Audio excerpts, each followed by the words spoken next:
Hello everyone.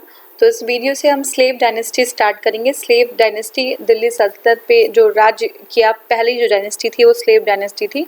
ठीक है, तो इसमें क्वेश्चन जो हमारा है, who was the founder of the slave dynasty, कौन था फाउंडर? तो हमारा सही जो उत्तर है वो है कुतुबुद्दीन ऐबक। ठीक है, कुतुबुद्दीन ऐबक जो था वो स्लेव डायनेस्टी का फाउंडर था। ठीक है, तो 5 डायनेस्टीज थी टोटल, उसमें से स्लेव डायनेस्टी एक थी जिसने दिल्ली सल्तनत पे राज्य किया और उसका टाइम जो था वो है 1206 से लेके 1290। ठीक है, 1206 से 1290 तक दिल्ली पे राज किया स्लेव डायनेस्टी ने। और जो कुतुबुद्दीन ऐबक था वो दिल्ली की राजगद्दी पे 1206 में बैठा। उसके बाद बहुत सारे सक्सेसिव रूलर्स हुए जिन्होंने जो है स्लेव डायनेस्टी के अंडर दिल्ली सल्तनत पे जो है क्या किया, रूल किया। ठीक है, तो नेक्स्ट हमारा क्वेश्चन है, who was the first ruler of the slave dynasty, पहला जो है रूलर स्लेव डायनेस्टी का कौन था? तो ये था कुतुबुद्दीन ऐबक। ठीक है, the first ruler of the slave dynasty और नेम्ड एज गुलाम डायनेस्टी। स्लेव मतलब गुलाम, तो स्लेव डायनेस्टी भी कहते थे और गुलाम डायनेस्टी भी कहते थे। तो उसका जो पहला रूलर था, पहला शासक था वो कुतुबुद्दीन ऐबक था, जो 1206 से 1210 तक जो है गद्दी पे रहा। ठीक है, उसने अपनी जो है कैपिटल स्टेब्लिश की कहाँ पे? लाहौर में, याद रखिएगा लाहौर में। और फिर उसके बाद उसने शिफ्ट कर लिया इसको दिल्ली। तो कैपिटल को पहले लाहौर में स्टेब्लिश किया, फिर दिल्ली को शिफ्ट कर लिया। Qutubuddin Aibak was born in Turkestan. कहाँ पे जन्म हुआ था उसका? तुर्किस्तान में उसका जन्म हुआ था। दो ही वाज अगली इन अपीयरेंस, देखने में बहुत मतलब अच्छा सुंदर नहीं था वो। He was intelligent and impressive in behaviour, लेकिन वो इंटेलिजेंट था और उसका बिहेवियर बहुत इम्प्रेसिव था। He was taken as a prisoner and sold to the Qazi Nishapur. ठीक है, तो जो है बेच दिया गया था। Named Fakhruddin as a slave in his childhood. ठीक है, तो चाइल्डहुड में एज अ स्लेव वो बेच दिया गया था। He was taken care and provided with the proper education and military training by king kind hearted. जो काजी था, काजी ने उसको जो है जिसने खरीदा था उसको, उसने मिलिट्री ट्रेनिंग दी, एजुकेशन दिया। ठीक है ना, but soon after the death of the Qazi his sons sold Aibak to Mohammad गोरी।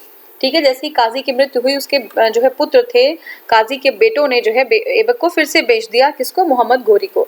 He was well versed in Islamic theology. ठीक है, इस्लामिक थियोलॉजी को बहुत अच्छी तरीके से वो समझता था। हॉर्स राइडिंग करता था। ठीक है, स्वॉर्ड वगैरह तलवारबाजी उसको जो है आती थी, सारी कलाएं। तो उसने जो है उसकी जो स्किल्स थी, उसकी क्वालिटीज थी, उससे उसका जो मास्टर था वो बहुत ही खुश था, बहुत ही जो है उसको एक अटेंशन देना शुरू कर दिया था। ठीक है, और उसको एक अपॉइंट कर दिया कि एक जो है ट्रूप है, एक सेना की टुकड़ी है, उसका कमांडर उसको बना दिया।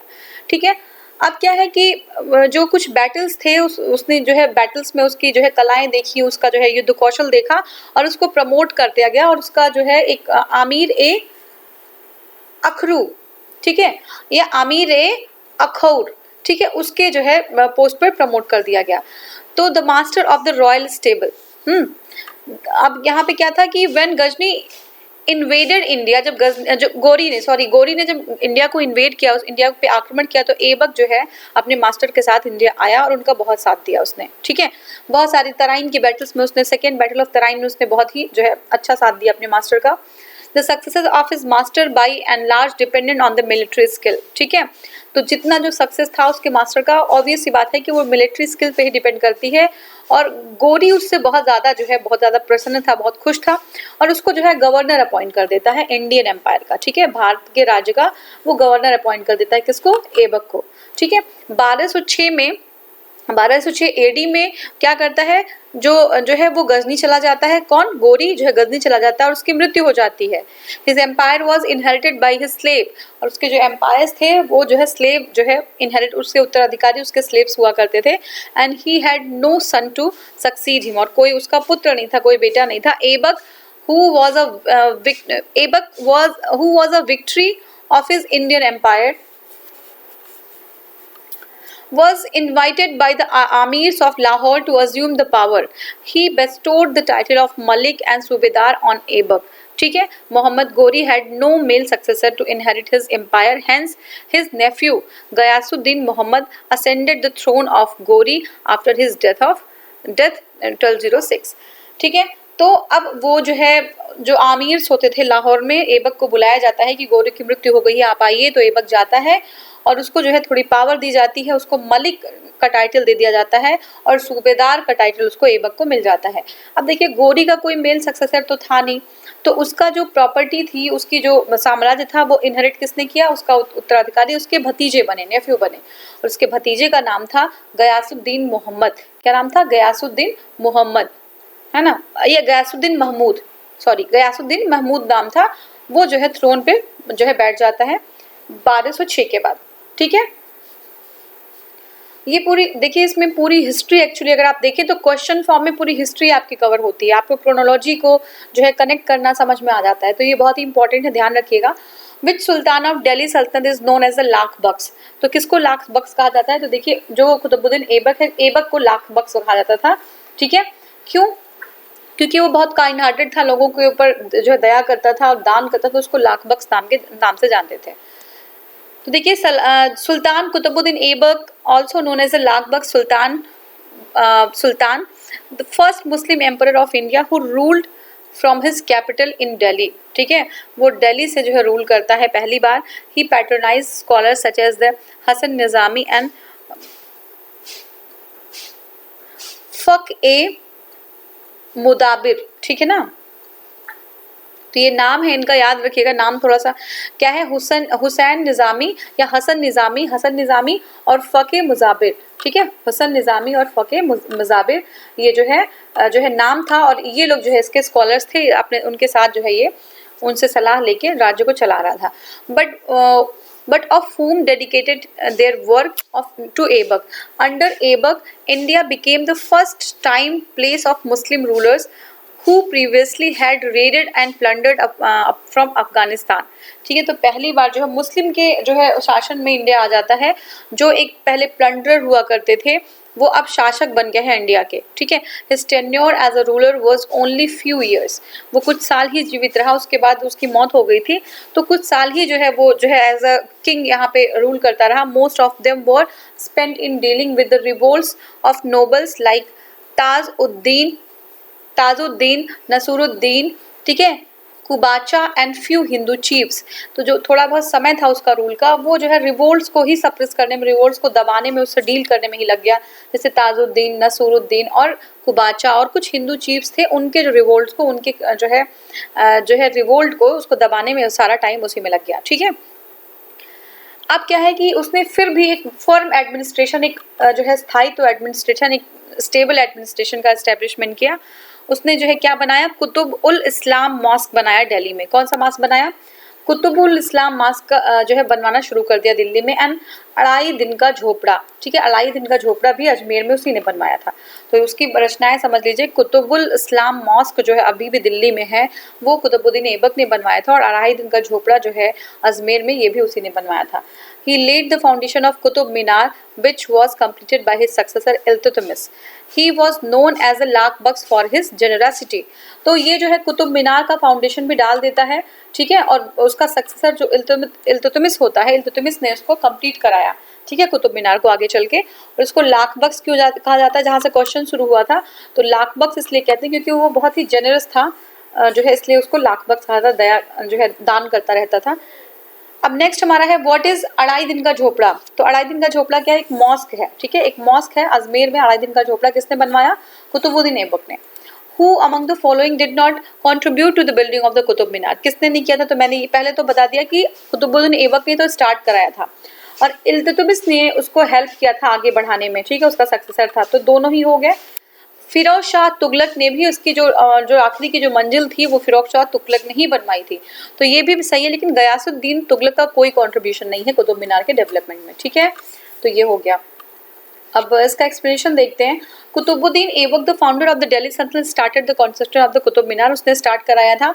इल्तुतमिश जो था वो 3 स्टोरीज उसके ऊपर बनवा देता है। ठीक है, 3 टावर बनवा देता है, और टॉप मोस्ट स्टोरी जो है वो डैमेज हो जाती है, किसकी? लाइटनिंग की वजह से। ठीक है, बिजली कड़कती है और उसके ऊपर गिर जाती है, और वो डिस्ट्रॉय हो जाता है 1368 में। तो फिर क्या होता है, it was rebuild by Firoz Shah Tughlaq. तो फिरोज शाह तुगलक उसको बनवाता ही नहीं है, 2 और फ्लोर्स उस पर जोड़ देता है, ठीक है। तो 2 और तो 5 जो है मंजिल की पूरी बिल्डिंग हो जाती है। Ghiyasuddin Tughlaq contributed nothing to its construction, समझ गए ना। नेक्स्ट है the capital of Qutbuddin Aibak. तो ऐबक का कैपिटल क्या था, कैपिटल जो था ऐबक का वो लाहौर है। क्या है, लाहौर है कैपिटल जो है किसका, ऐबक का, ठीक है। देखिए, after the death of the Mohammad Ghori in 1206, Mohammad Ghori की मृत्यु के बाद 1206 में जब मोहम्मद गोरी की मृत्यु हो जाती है, his general Qutbuddin Aibak who was in charge of the Lahore North Indian possessions was invited by amirs of Lahore to sum the power of Gori, ठीक है। तो कुतुबुद्दीन को बुलाया जाता है कि जो है जो पावर्स हैं, ठीक है, गोरी की पावर्स है उसको जो है कंसोलिडेट करना है। आप यहाँ पे आइए, कुतुबुद्दीन जो क्या होता है इनिशियली जो है वो लाहौर जाता है और फिर जो है वापस दिल्ली चला आता है, ठीक है। ताजुद्दीन याल्दोज, ताजुद्दीन याल्दोज, या नाम याद रखिएगा, Tajuddin Yaldoz, governor of Kirman, ascended to the throne of Ghazni. तो ताजुल याल्दोज ये जो है क्या करता है, किरमान के जो है वहाँ पे गवर्नर ऑफ किरमान बन जाता है और थ्रोन पे जो है बैठ जाता है, गद्दी पे बैठ जाता है गजनी के, ठीक है। It seems that it was the desire of Mohammad Ghori that Qutubuddin Aibak should succeed him in India, ठीक है ना। तो ऐसा ये लगता है, जो चीज़ें बाद में हुई, ऐसा लगता है कि मोहम्मद गोरी ये चाहता था कि कुतुबुद्दीन इंडिया में जो है उसका सक्सेसर बन के रहे, ठीक है। In his brief reign of 4 years, 1206 से 1210 का है, he moved his capital to Lahore अपना कैपिटल वो मूव करता है, किसके लिए, Yaldaz ambitions of annexing Punjab, Punjab में उसका जो है जो एनेक्स ना कर ले पंजाब को, वो हड़प न ले, इस वजह से याल्दाज को रोकने के लिए वो लाहौर में जो है अपना कैपिटल बनाता है। वो स्ट्रेंथन करता है, वो जो है कंसोलिडेट करता है अपना पोजीशन बाय किसके लिए, जो मैट्रिमोनियल अलायंसेस के थ्रू, शादी विवाह के थ्रू अपना जो है अलायंस वो मजबूत करता है, ठीक है। अब क्या होता है, Nasiruddin Qabacha of Multan refuse to accept Qutbuddin as the ruler of Delhi. तो जो मुल्तान का रूलर होता है नसीरुद्दीन कुबाचा, वो मना कर देता है, वो कहता है मैं नहीं मानता हूँ कि जो ये कुतुबुद्दीन ऐबक है वो दिल्ली का रूलर बनने लायक है या है, मैं उसको मानूंगा ही नहीं। तो due to this Aibak always stayed in Lahore and never got the chance to move to Delhi। तो वो जो है मोस्टली जो है हमेशा वो लाहौर में ही रहता है, उसको कभी मौका नहीं मिल पाता कि वो दिल्ली की तरफ मूव कर पाए। क्यों? क्योंकि नसरुद्दीन कुबाचा जो मुल्तान का शासक होता है वो रिफ्यूज कर देता है जो कुतुबुद्दीन है उसको दिल्ली का सुल्तान मानने पे, ठीक है। नेक्स्ट हमारा क्वेश्चन है, how did Sultan Qutubuddin Aibak died, कैसे उसकी मृत्यु होती है। देखिए, he died after a fall from his horse while playing chaugan, ठीक है। चौगान खेलते हुए, चौगान एक गेम होता है, हॉर्सिंग का आप समझ लीजिए उस पर, तो वो चौगान खेलते हुए वो अपने घोड़े से गिर के उसकी मृत्यु हो जाती है, ठीक है। 1210 में जो कुतुबुद्दीन होता है उसकी मृत्यु हो जाती है जब वो चौगान खेल रहा होता है। चौगान एक पोलो का गेम होता है जिसको जो है हॉर्स पे बैठ के वो पोलो खेलते हैं, तो उससे जो है उसकी मृत्यु हो जाती है और वो हॉर्स से गिर जाता है, बहुत ही सीवियरली वो जो है इंजर्ड हो जाता है। और फिर क्या होता है, उसको दफन कर दिया जाता है, कहाँ पे, लाहौर में। कहाँ पे, लाहौर में उसको दफन कर दिया जाता है ना। अनारकली बाजार जो है एक जगह है लाहौर में, अनारकली बाजार के पास में उसको दफन किया जाता है और यही जो है फाउंडर होता है स्लेव डायनेस्टी का इंडिया में, ठीक है। इंडिया में स्लेव डायनेस्टी इसी ने फाउंड किया होता है। तो ये थोड़ा सा जो है क्लियर नहीं है, तो मैं इस पे हाँ यहाँ पे दिखा देती हूँ। देखिए, अब जो नेक्स्ट हमारा क्वेश्चन है इसमें वो ये है, who among the following established Delhi as the capital of sultanate, ठीक है। तो इल्तुतमिश ने, हालांकि वो दिल्ली कभी आ नहीं पाया था, वो वहीं पे लाहौर में ही रहता था, तो लेकिन उसने दिल्ली को जो है कैपिटल बनाया था, ठीक है। ये हो गया।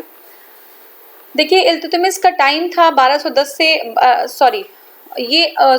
इल्तुतमिश जो है वो दिल्ली को अपना कैपिटल बनाता है, ठीक है। दिल्ली को कैपिटल इस्टेब्लिश करता है इल्तुतमिश, और कैपिटल तो उसके टाइम भी रहती है, लेकिन किसके टाइम, कुतुबुद्दीन ऐबक के, लेकिन वो जो है दिल्ली में आ नहीं पाता, रह नहीं पाता है। देखते हैं, जो इल्तुतमिश का टाइम है वो 1210 से 1236 तक का है। वो था क्या, फाउंडर ऑफ द दिल्ली सल्तनत।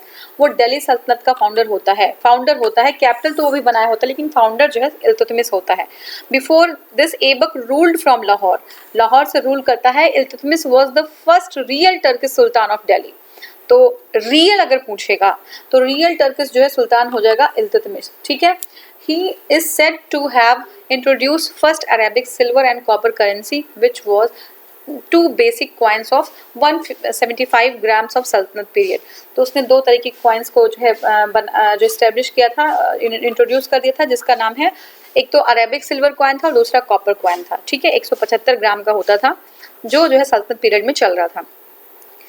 देखिए सिल्वर कॉइन्स था वो उसका कमी थी वहाँ पे। इल्तुतमिश इंट्रोड्यूस न्यू, एक नई तरीके का कॉइन उसने जो है स्टेप निकाल के ले आया, मतलब इंट्रोड्यूस कर दिया in northern India, consisting of 11 gram silver टका एंड अ बिलियन जीतल, ठीक है, ऑफ 0.25 ग्राम्स ऑफ सिल्वर।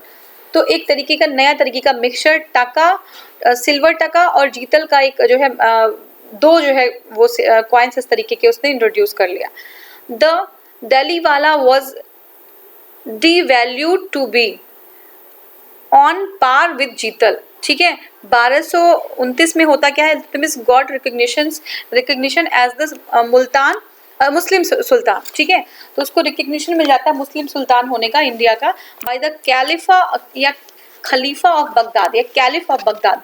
तो बगदाद का जो कैलिफ होता है वो जो है किसको, इल्तुतमिश को जो है एक अधिकार प्रदान कर देता है, उसको एक रिकग्नाइज कर लेता है कि वो जो है क्या है, दिल्ली का जो है शासक है, ठीक है ना।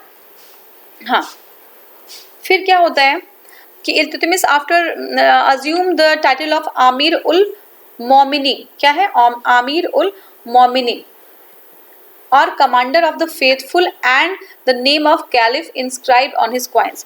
तो अपने जो है जब वो उसको टाइटल मिल जाता है मोमिनी का, तो वो क्या करता है, वो अपने आप को जो है कमांडर और फेथफुल कमांडर किसका, खलीफा का बताता है, और ऐसे जो है कॉइन्स वो क्या करता है, रिलीज करना शुरू कर देता है, ठीक है।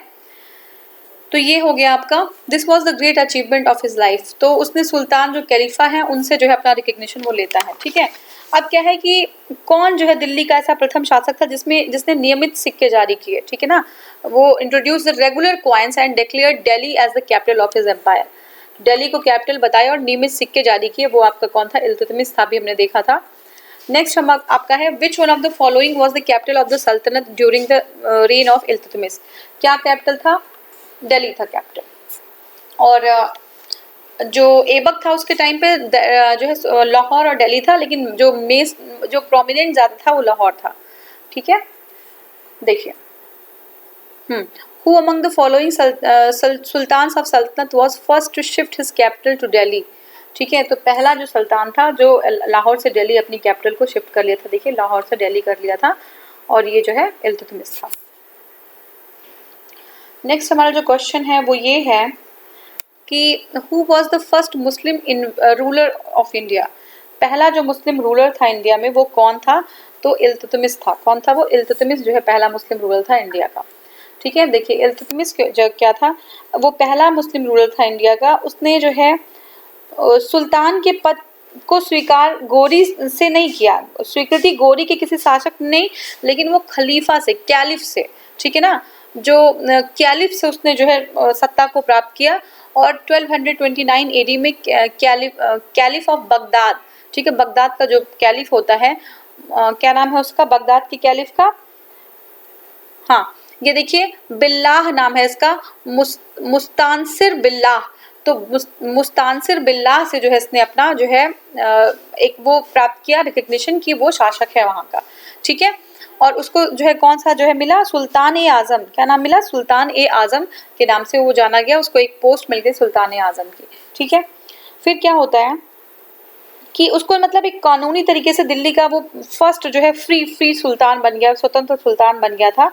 और अगर हम जो है एक व्यावहारिक दृष्टि से देखें तो दिल्ली की गद्दी का दावेदार क्या था, ताजुद्दीन याल्दौज और नसरुद्दीन कुबाचा को समाप्त कर दिया। जो दिल्ली का जो गद्दी के दावेदार थे, कौन थे, ये याल्दौज था, कौन था, ताजुद्दीन याल्दौज और नसरुद्दीन कुबाचा, उसको जब उसको रिकग्निशन मिल गया खलीफ से तो वो जो है उसकी दावेदारी समाप्त कर देता है वो, ठीक है ना।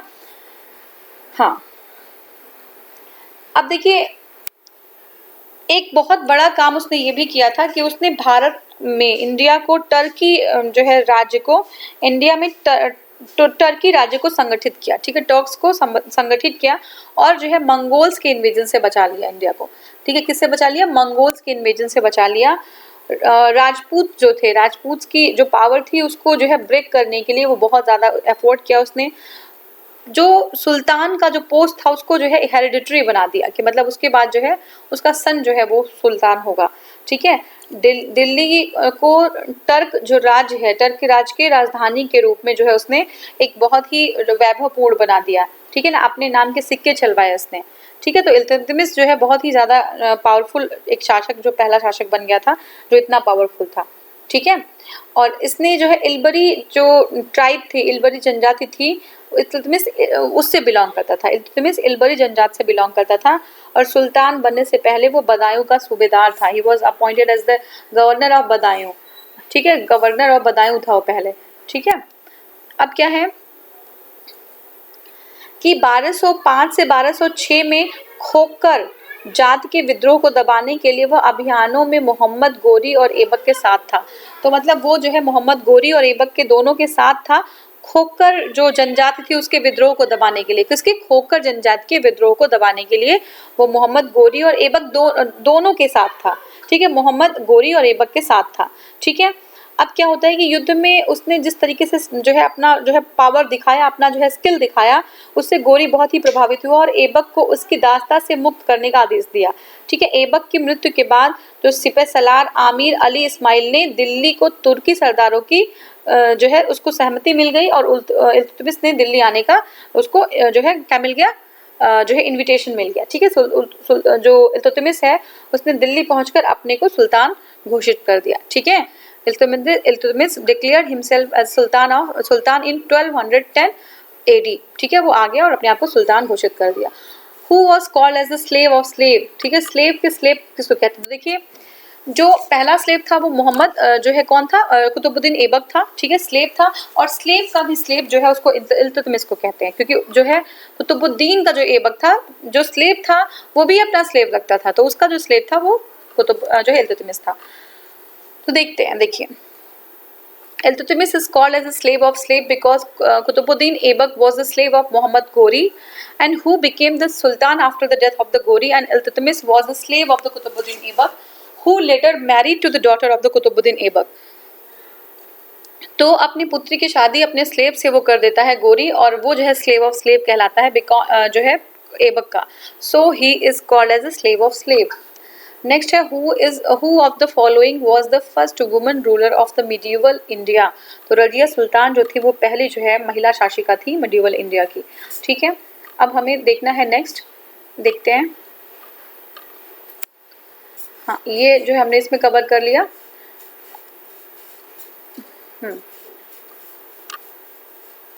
देखिए जो पहली जो है शासिका थी, पहली जो है फीमेल जो शासिका थी इंडिया में, वो रजिया सुल्तान थी। हु रिकग्नाइज्ड फ्रॉम 1236 टू 1240, 1236 से 1240 जो है उनका जो है शासनकाल रहा, और had a unique distinction of being only woman to occupy the throne of the Delhi. She was the first female ruler. The Turkish nobles were reluctant to accept a woman as a ruler. जो Turkish nobles थे उनको बिल्कुल ये नागवार गुजर रहा था कि एक फीमेल जो है एक औरत कैसे शासिका बन सकती है, ठीक है ना।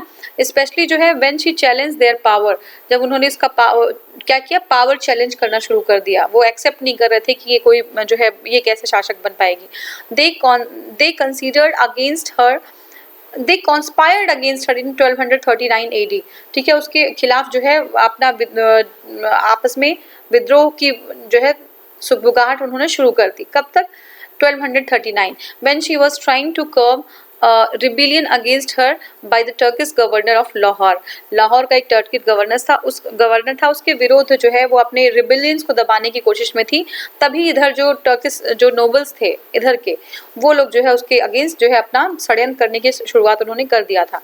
तो Turkish nobles took advantage of her absence in Delhi, Delhi में नहीं थी वो, एंड डिथ्रोन्ड हर, उसको राजगद्दी से उतार दिया जाता है रजिया सुल्तान को। After crushing the rebellion in Delhi, Razia began to address the issues of governor that has taken to, देखिए क्या होता है कि रजिया जो है जब वहाँ से वापस लौटती हैं तो देखती हैं कि उनके खिलाफ जो है विद्रोह स्टार्ट हो चुका था पहले ही, ठीक है ना, विद्रोह स्टार्ट हो गया था। और उनके भाई को गद्दी पे जो है बैठाने की बात हो रही थी, ठीक है ना। तो क्या होता है कि हाँ, तो देखिए उसने इल्तुतमिश के संपूर्ण जो प्रभुत्व संपन्न राजतंत्र था उसके सिद्धांत का समर्थन किया और उस समय परिस्थितियों में तुर्की राज्य के जो हित में था। तो रजिया ने इस तरीके का काम किया, लेकिन जो नोबल्स थे, नोबल्स अगेंस्ट थे, ठीक है, नोबल्स अगेंस्ट थे।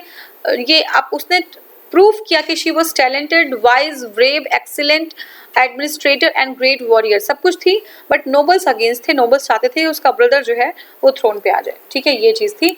और ब्रदर नहीं, उसके बाद नोबल्स खुद जो है धीरे धीरे देखेंगे हम लोग कि नोबल्स खुद अपना जो है थ्रोन पे आने की कोशिश कर रहे थे। During whose reign Mongol invaded Genghis Khan came through the north western frontier, किसके टाइम पे? इल्तुतमिश के टाइम पे चंगेज खान इंडिया में जो नॉर्थ वेस्ट फ्रंटियर की तरफ से जो है भारत आ जाता है। तो देखिए मंगोल इन्वेडर चंगेज खान, क्या नाम है? Genghis Khan. मंगोल इन्वेडर होता है चंगेज खान। वो नॉर्थ वेस्ट फ्रंटियर से इंडिया में जो है एंटर कर जाता है, ठीक है, किसके टाइम में? ये इल्तुतमिश के टाइम में ऐसा होता है। चेजिंग द एक जो किसको? ख्वारिज्म के जलालुद्दीन मंगबरनी को चेज करते हुए, है ना, ये क्या था? ये फ्यूगिटिव था। उसको चेज करते हुए, वो उसको दौड़ाते हुए वो इंडिया में आ जाता है। चंगेज खान रीच्ड अफगानिस्तान, वो अफगानिस्तान पहुंच जाता है। जलालुद्दीन मंगबरनी जो होता है वो जो है रिफ्यूजी मांगता है, शरणार्थी जो है शरण मांगता है इल्तुतमिश में, लेकिन Iltutmish dare not to risk the invasion of the dangerous and furious invaders like Genghis. लेकिन जो इल्तुतमिश होता है उसकी हिम्मत नहीं होती है कि जो इतने डेंजरस और इतने फ्यूरियस चंगेज होते हैं, जो इतने खतरनाक चंगेज होते हैं, उनसे दुश्मनी मोल लेने की उसकी हिम्मत नहीं होती है। इसलिए ही क्या करता है? वो refuse to give asylum to the Khwarizm. तो ख्वारिज्म को, मंगबरनी को जो है असाइलम देने के लिए वो मना कर देता है। और मंगोल जो इन्वेजन होता है वो जो है also went back with the prince Mangbarni in 1224 AD। तो जो है डर होता है कि मंगबरनी के साथ जो है अटैक भी स्टार्ट हो जाएगा इंडिया में, वो वापस हो जाता है 1224 में वापस हो जाता है, ठीक है। तो नेक्स्ट हमारा है which sultan of Delhi was a contemporary of the Mongol ruler of Genghis Khan. तो ऑब्वियस ये बात है कि इन्हीं के टाइम में हुआ था इल्तुतमिश के, तो वही जो है थे।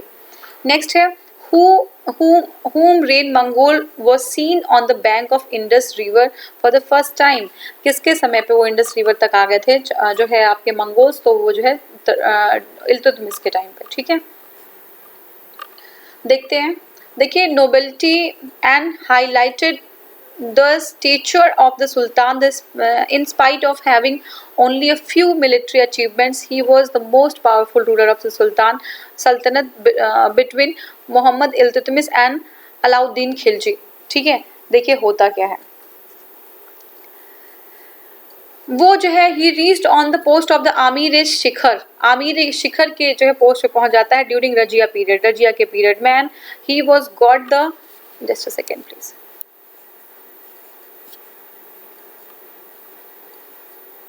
ये कहीं छूट जा रहा है, एक बार ये क्वेश्चन जो है इधर मुझे आना था, ये मैंने ड्रॉप कर दिया है, वो क्वेश्चन मैं आगे बढ़ गई थी, एक बार इसको पहले कवर करते हैं फिर उस पे आते हैं। The Mongols under the Genghis Khan invaded India during the reign of. तो मंगोल जो है इल्तुतमिश के टाइम पे जो है इन्वेड करते हैं। Original name of Genghis Khan, जो ओरिजिनल नेम था चंगेज खान का वो क्या था? तो देखिए ओरिजिनल जो नेम था चंगेज खान का वो आपका जो है वो है तैमुजीन, ठीक है, तैमुचिन या तैमुजीन भी बोलते हैं, तैमुचिन या तैमुजीन भी बोलते हैं, तो देख लीजिएगा ये नाम है इसका चंगेज खान का। Genghis Khan was a Mongol ruler who played a significant role in the Mongolian imperial expansion, ठीक है। तो इसका जो चंगेज खान का जो नाम था तैमुजीन था या तैमुचिन था, ठीक है। जो इल्तुतमिश है अपॉइंटेड एज फर्स्ट सूबेदार इन बिहार, तो किसको? मलिक जानी को, किसको? मलिक जानी को जो है अपना पहला सूबेदार जो है अपॉइंट कर देता है इल्तुतमिश बिहार में। तो 1225 AD का टाइम होता है। इल्तुतमिश डिफीटेड द क्या है हिसामुद्दीन आवाज इन कहाँ पे? हिसामुद्दीन को डिफीट करता है माउंटेन्स ऑफ राजमहल नियर, राजमहल में जो है उनको कर देता है, डिफीट कर देता है। और फिर क्या होता है, आवाज had accepted the subordination of the Iltutmish, तो उसके अंडर आ जाते हैं इल्तुतमिश के आवाज। और इल्तुतमिश हैज अपॉइंटेड मलिक जानी एज द न्यू सूबेदार ऑफ द, इल्तुतमिश जानी जब आवाज उसके अंदर आ जाता है तो इल्तुतमिश जानी जो है किसको, इल्तुतमिश जानी अपॉइंट हो जाता है सूबेदार किस, कहाँ का, बिहार का। और कौन करता है, इल्तुतमिश करता है, ठीक है। तो ये हो गया, मलिक जानी को गवर्नर बना दिया जाता है। Who was behind the dethroning of the Razia बेगम, तो कौन थे, टर्क जो नोबल्स थे वही जो थे, टर्क नोबल्स थे जो है, उन्होंने रजिया को जो है डीथ्रोन कर दिया, गद्दी से उतार दिया, वो रिवोल्ट कर दिए रजिया के against in the leadership of the governor of Bathinda, तो भटिंडा के जो गवर्नर थे उनके जो है लीडरशिप में उसने विद्रोह कर दिया। और Malik Altunia and renowned and removed her from the power, ठीक है ना, तो उसको जो है पावर से जो है निकाल दिया। और कौन था, जो भटिंडा का जो गवर्नर था वो मलिक अल्तुनिया था, उसने जो है पावर से रिमूव कर दिया रजिया को।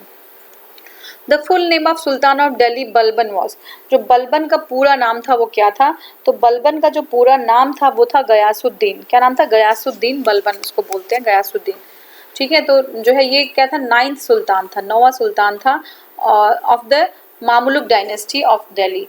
Ghiyasuddin was the wazir and heir of the last, जो लास्ट सल्तनत था, शामसी लास्ट सल्तनत था, उसका जो है वजीर था Nasruddin, and he reduce to the power of the treachers. फिर से देख लीजिए, देखिए जो गयासुद्दीन था, देखिए एक बार गयासुद्दीन के बारे में पूरा समझ लीजिए। गयासुद्दीन जो है, सुल्तान बलबन का पूरा नाम गयासुद्दीन बलबन था अगर फुल नेम देखें तो, और 1266 से 1287 तक जो है वो सल्तनत की बागडोर जो है उसका पूरा पावर उसके हाथ में था। नेक्स्ट देखते हैं, बलबन के बारे में बात करें, ध्यान रखिएगा, उसे जो है उलुग खां, क्या कहते हैं उसको, उलुग खां की भी जो है उसको उपाधि मिली थी, उसको टाइटल मिला था उलुग खां का, ठीक है। उसका अगर जो है हम रियल नेम जाने तो बहाउद्दीन था, तो उसका नाम क्या था, बहाउद्दीन। इल्तुतमिश जो है, हाँ, इल्तुतमिश की भांति अगर इल्तुतमिश को देखें तो उसी की तरह ये बलबन भी था, वो भी इलबरी जो है डायनेस्टी का था। कहाँ का था, इलबरी डायनेस्टी से बिलोंग करता था। देखिए इलबरी डायनेस्टी से, इलबरी टर्क था ये भी, ठीक है। हाँ, उसने जो है क्या एक न्यू जो है टाइप का जो राजवंश है बलबनी वंश की जो है स्थापना कर दी, ठीक है। बलबनी जो है डायनेस्टी की इस्टेब्लिशमेंट कर दिया। जो अगर हम इस चाइल्डहुड की बात करें तो बचपन में ही जो है ये बलबन जो था मंगोलों द्वारा पकड़ लिया गया था, मंगोलों ने कैप्चर कर लिया था उसको, और उसे गजनी में बसरा के निवासी ख्वाजा जमालुद्दीन को जो है एज अ स्लेव बेच दिया, ठीक है। बसरा में रहने वाले एक ख्वाजा जमालुद्दीन थे, उनको जो है सेल कर दिया। 1232 में उसे दिल्ली जो है लेके आए, और इल्तुतमिश ने 1233 में ग्वालियर को जब विक्ट्री कर रहा था तो उसके पश्चात उसे खरीद लिया था, ग्वालियर के टाइम में उसे खरीद लिया था, ग्वालियर विक्ट्री के टाइम में। और उसकी जो एबिलिटी थी, उसकी जो स्किल थी, उससे जो है खुश होके इल्तुतमिश ने उसे जो है बहुत ही एक अच्छा जो है पद जो है दे दिया, ठीक है ना, एक खास पद दे दिया। रजिया के टाइम पे वह अमीर ए शिकार के पद पे पहुंच गया, किसके पद पे, अमीर ए शिकर, ठीक है, अमीर ए शिकर, देख लीजिए अमीर ए शिकर के पद पे पहुंच गया, ठीक है। रजिया के अगेंस्ट उसने बहुत सारी कॉन्स्पिरेसी की, उसने टर्क जो है सरदार थे उनका साथ दिया, ठीक है। उसके बाद क्या हुआ, बहराम शाह ने जो है सुल्तान बनने के बाद उसे अमीर ए आखूर का पद दे दिया, ठीक है। तो देखिए अमीर ए आखूर, तो अमीर ए आखूर जो है उसको दे दिया, किसने, बहराम शाह ने दिया था, ठीक है। हाँ, अब होता क्या है कि जो ये रूमी होता है, बदरुद्दीन रूमी के हेल्प से उसे रेवाड़ी का जागीर भी मिल गया। तो बदरुद्दीन रूमी के हेल्प से उसे, थोड़ा सा एडिशनल मैं बता रही हूँ, उसमें नहीं है तो आप ध्यान से समझिएगा। जो बदरुद्दीन रूमी होता है उसके हेल्प से उसको रेवाड़ी का जो है वो जो है अधिकार प्राप्त हो जाता है, ठीक है। और फिर क्या होता है कि महमूद शाह को सुल्तान बनाने में उसने टर्की अमीर का साथ दिया, जो है महमूद शाह को जब सुल्तान बनाया उसने टर्की अमीर का साथ दिया, और उससे क्या हुआ, उससे बहुत उसको और जो है झांसी की जो है सूबेदारी प्राप्त हो गई थी। 1249 में बलबन ने अपनी पुत्री का जो है उसका जो शादी है, उसका जो विवाह है वो सुल्तान नसीरुद्दीन से कर देता है, ठीक है। और इसी अवसर पे उसे उलुग खां, देखिए जो सुल्तान नसीरुद्दीन है उससे अपनी बेटी की शादी कर देता है और उसको उलुग खां की उपाधि मिल जाती है। उलुग खां किसको मिल जाता है? बलबन को मिल जाता है, ठीक है। और एक और उपाधि मिलती है जिसका नाम होता है नायाब ए ममलिकात। क्या है? नायाब ए ममलिकात, देख लीजिए नायाब ए ममलिकात लिखा हुआ है। और 1266 में बलबन दिल्ली की राजगद्दी पर बैठ जाता है, ठीक है। फाइनली जो है वो थ्रोन हो जाता है on the set on the throne of the Delhi 1266 में। तो ये हमारा पूरा था, बहुत ही इंपॉर्टेंट था। थोड़ी सी हिस्ट्री समझनी पड़ेगी, आप ध्यान से समझिएगा इसको। Which sultanate of Delhi is said to have followed the policy of blood and iron, ठीक है। लॉ ब्लड एंड आयरन की जो नीति थी, रक्त और लौ की नीति बोलते हैं इसको, तो किसने ये एस्टेब्लिश किया था? ये बलबन ने किया था, लौ और रक्त की नीति, ठीक है। तो it is said that Balban adopted the policy of the blood and iron. The main characteristics of the leadership of the Balban was first post of the Sultan to give the God and second to must be the autocratic। तो उन्होंने क्या कहा? उसने बलबन ने ये कहा कि पहले तो है कि जो सुल्तान है वो ईश्वर के समान है, ईश्वर है वो सुल्तान। और दूसरा क्या है? सुल्तान जो है निरंकुश होना बहुत ज़रूरी है, सुल्तान को ऑटोक्रेटिक होना बहुत ज़रूरी है, उसके ऊपर कोई और नहीं हो सकता सुल्तान के ऊपर। According to him sultan is a representative of God, Niyamat Khudai, याद रखिएगा वर्ड नियामत खुदाई मतलब रिप्रेजेंटेटिव ऑफ गॉड। उसके हिसाब से जो सुल्तान है वो पृथ्वी पर ईश्वर का प्रतिनिधित्व करता है, ठीक है। उसका जो है उसका स्थान पैगंबर के पश्चात है, ठीक है। अगर पैगंबर जो हैं उसके बाद अगर कोई आता है तो सुल्तान आता है, ठीक है। उसके कहने का ये मतलब sultan gets its impression and strength from God to work, due to this public and sardars has no right to criticise his work. तो ये कहता है कि जो सुल्तान है वो सुल्तान अपना काम करने की प्रेरणा जो होती है वो ईश्वर से सीधे शक्ति प्राप्त करता है, उसकी शक्ति ईश्वर से प्राप्त करता है। इसलिए जो जन साधारण है या सरदार है उसके कार्यों की कोई भी आलोचना अवहेलना नहीं कर सकते, ठीक है। तो ये जो है उसने कहा।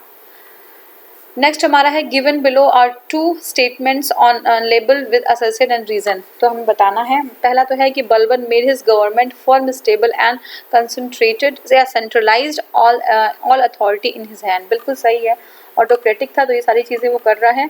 और दूसरा है he wanted to protect north west frontier against the Mongolian invasion.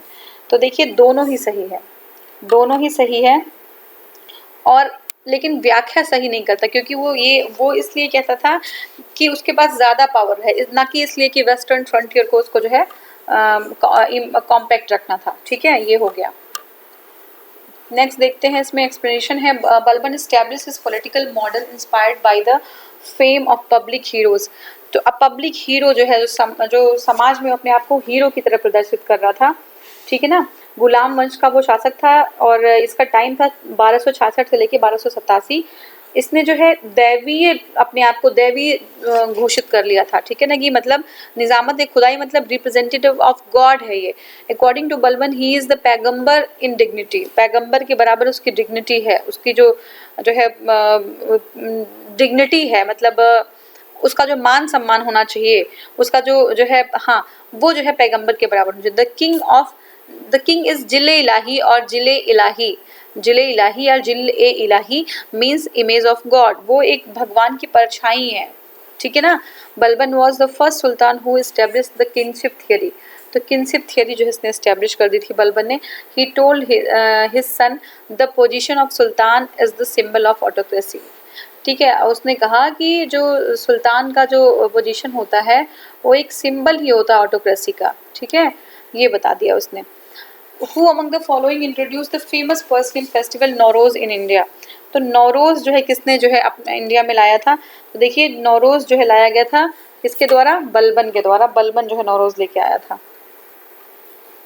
देखिए Balban made some rules and regulations for his code and strictly enforced him, ठीक है। Iranian king who wore his ideal, तो ईरानियन किंग को अपना आदर्श मानता था। In his field and introduce many traditions of his court, ठीक है। अपनी कोर्ट में उनके बहुत सारे ट्रेडिशन को उसने लागू कर दिया था।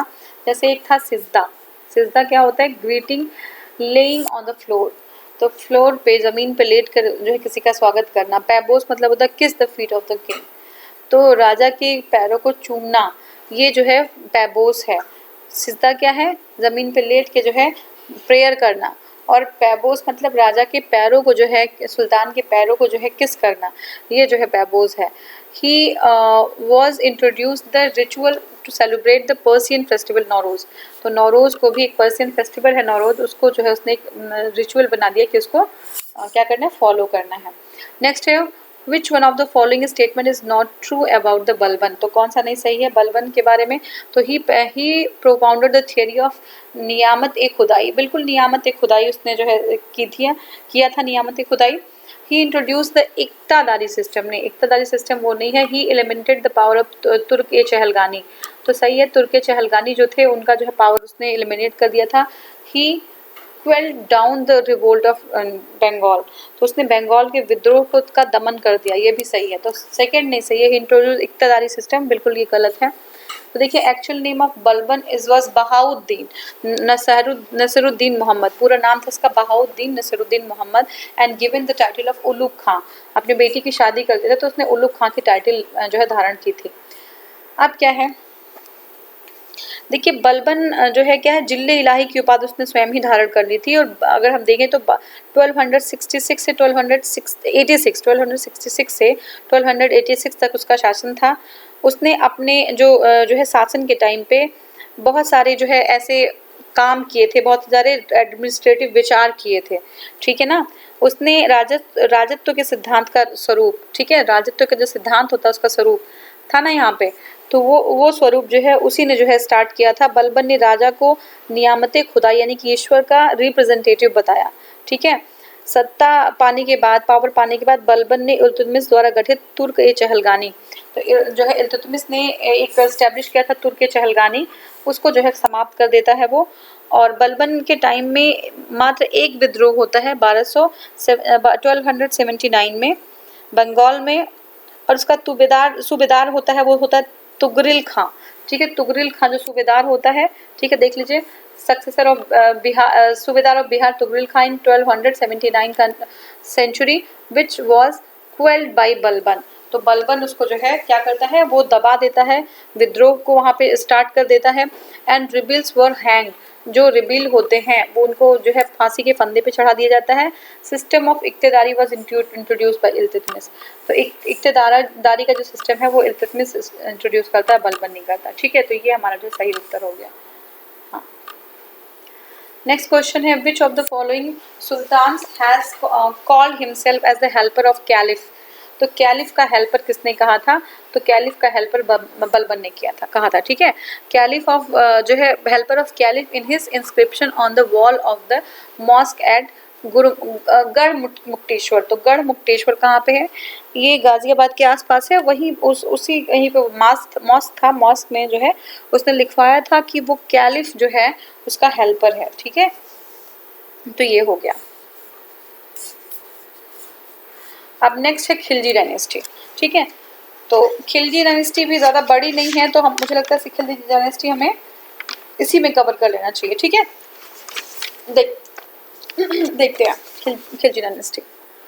देखिए when he attend the kingship he was fully independent of from rules and orders of Shariat for which sultan Barni made this statement. तो बर्नी जो है अलाउद्दीन खिलजी के लिए ये स्टेटमेंट बनाता है कि जब वो राजा था, जब वो उसको जो है किंगशिप प्राप्त उसने किया था, तो वह शरीयत के नियमों और आदेशों से पूर्णतः स्वतंत्र था। बर्नी ने यह कथन जो है अलाउद्दीन के लिए कहा। तो अलाउद्दीन के बारे में देखते हैं। देखिए Ziauddin Barni made the statement regarding the Alauddin Barni. Alauddin जो खिलजी था वो फर्स्ट किंग ऑफ दिल्ली था, पहला दिल्ली का शासक था। And who established the control of the state over religion, ठीक है। तो उसने जो है स्टेट को कंट्रोल करने की कोशिश की, ठीक है, जिसने धर्म पर राज्य का नियंत्रण स्थापित किया, धर्म पर जो है राज्य का नियंत्रण स्थापित किया था उसने। और देखिए क्या था कि इसमें अपनी जो है उसने अपनी नीतियाँ, अपनी रूल्स का व्याख्या करते हुए वो ये कहता है, वो क्या कहता है, देखिए, I do not know what is correct और what is incorrect by law, I only give a command which I understand suitable for the welfare of the state और special occasion I did not know what will happen on the final day of the justice. वो कहता था कि मैं नहीं जानता हूँ कि कानून की दृष्टि से क्या गलत है, क्या सही है, क्या उचित है, क्या अनुचित है। मैं राज्य की भलाई अथवा के लिए या किसी विशेष अवसर पर जो भी उपयुक्त समझता हूँ, जो सही समझता हूँ, उसे करने की आज्ञा देता हूँ, और अंतिम न्याय के दिन मेरा क्या होगा मैं नहीं जानता। ठीक है ना, ये हो गया। Alauddin had made alive the thoughts of Balban, तो बलबन के थॉट्स को अलाउद्दीन अलाइव कर देता है। He used to believe in the universality of the king who is the only a representative of the God on the earth. He did not use to take a permission of the caliph about the expanding his powers. ठीक है ना, तो वो क्या करता है, वो जो है ऐसा कुछ नहीं करता है। वो कहता है कि जो गॉड का रिप्रेजेंटेटिव होता है राजा, ठीक है, इसलिए राजा की बात सबको माननी चाहिए। जो बलबन कहता था वही ये भी कह रहा है, और उसने कोई कैलिफ का परमिशन नहीं लिया है। वो पावर जो है अपना खुद ही एक्सपेंड करता है। ठीक है, that's why he never made a, देखिए उसी की वजह से जो है वो जो है खलीफा की अनुमति लेना जो है उसको लगता नहीं कि इम्पोर्टेंट है, इसलिए खलीफा ने अपने पद की मान्यता प्राप्त करने के संबंध में कोई याचना नहीं की। उसने कुछ रिक्वेस्ट नहीं किया कि हमें अपनी पद की मान्यता चाहिए। उसने अपने आप को ही यामिन उल खिलाफत नासिरी अमीर उल मुमीन, तो बहुत लंबा चौड़ा है ये सब, ये जो है अपना टाइटल अपने खुद ही वो दे लेता है। क्या है, यामिन उल खिलाफत नसीरी अमीर उल मुमीन, तो ये जो है अलाउद्दीन अपने आप को कह देता है। और इस प्रकार जो है अगर देखें तो अलाउद्दीन जो है दिल्ली का पहला सुल्तान था जिसने धर्म को राजनीति में हस्तक्षेप नहीं करने दिया। अलाउद्दीन उलीमा वर्ग से के प्रभाव से मुक्त था। He was Alauddin freed himself from the control of ulema. ये हो गया। और नेक्स्ट हमारा है विच dynasty of Delhi sultanate ruled for the shortest period. देखो खिलजी डायनेस्टी जो है, खिलजी डायनेस्टी सबसे कम टाइम के लिए जो है क्या रूल कर रही थी।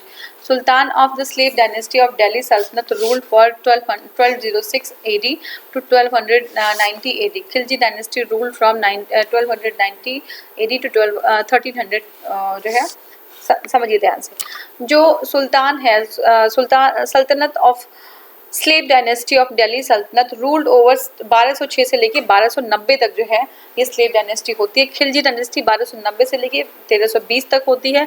फिर तुगलक डायनेस्टी आती है जिसका टाइम होता है 1320 से लेके 1414, और सैयद डायनेस्टी जो है वो 1414 से लेके 1450। ठीक है, लोधी डायनेस्टी आती है 1451 से लेके 1556 तक, तो ये पूरा है।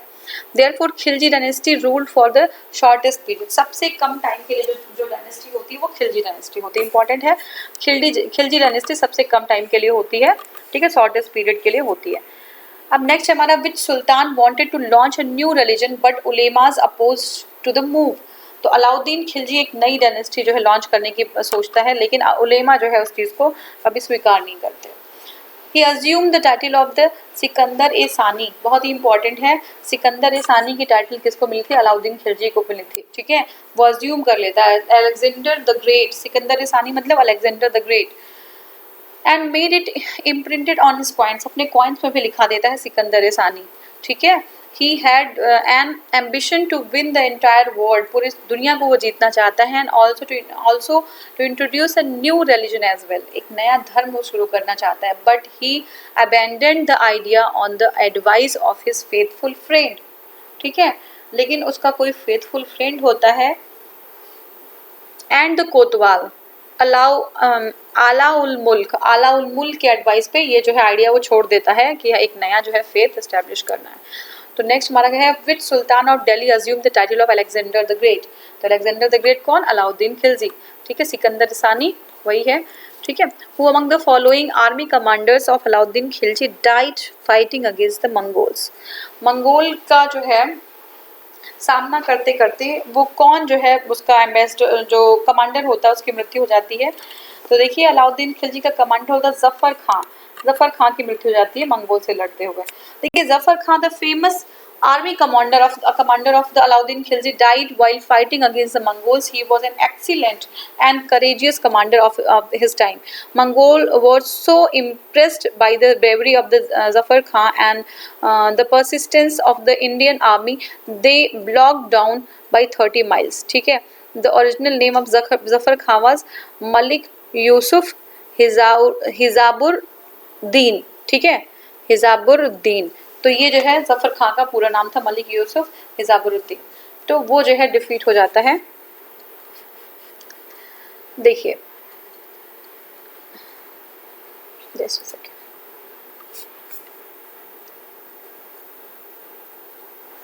ये 51, हाँ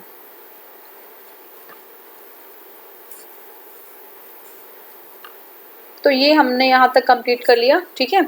और ये इसका रिपीट किया हुआ यहाँ पे है, बाकी नेक्स्ट वाले वीडियो में हम कवर करेंगे। Thank you so much for watching, thank you.